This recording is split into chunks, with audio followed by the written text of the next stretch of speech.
Good evening. Who here has heard of the current conflict in Israel and Palestine? Okay, lots of hands, lots of hands. Who here has heard of the Gulf War? Slightly fewer hands. And who here is familiar with the Crusades at all? Wonderful.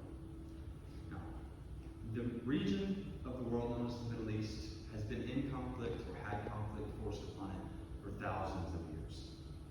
And today, I'm going to talk about one of the earliest examples of that, the Kings Crusade, or the Third Crusade.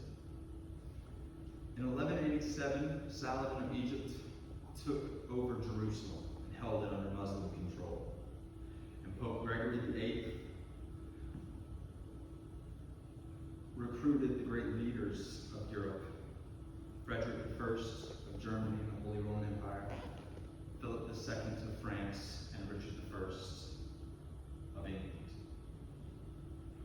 Now, Frederick I would never make it into battle, as he would drown en route, and his men would have an outbreak of dysentery that would send them home.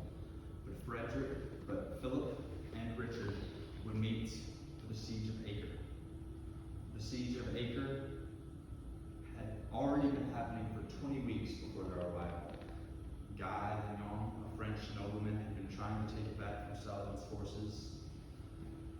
And Richard's reputation and some clever bribery to undermine the fortification finally allowed them to break through the walls.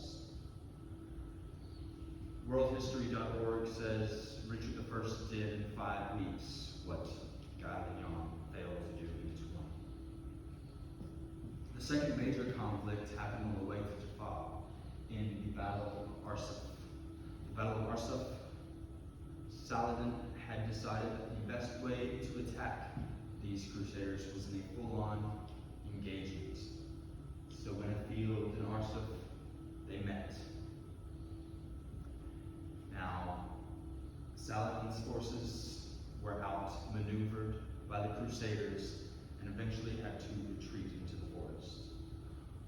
Although neither side suffered great losses, this is still one of the main battles of the crusade.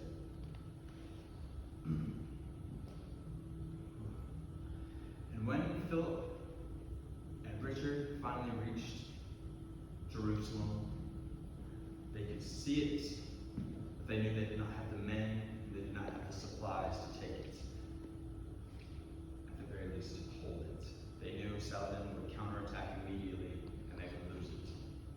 So instead, Richard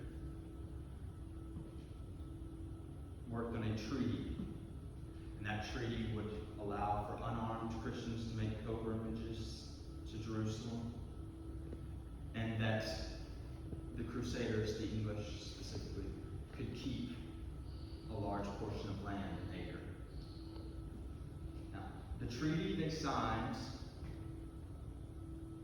kept Jerusalem in Muslim control, and Jerusalem being in Muslim control prompted the Fourth Crusade, and so on and so forth.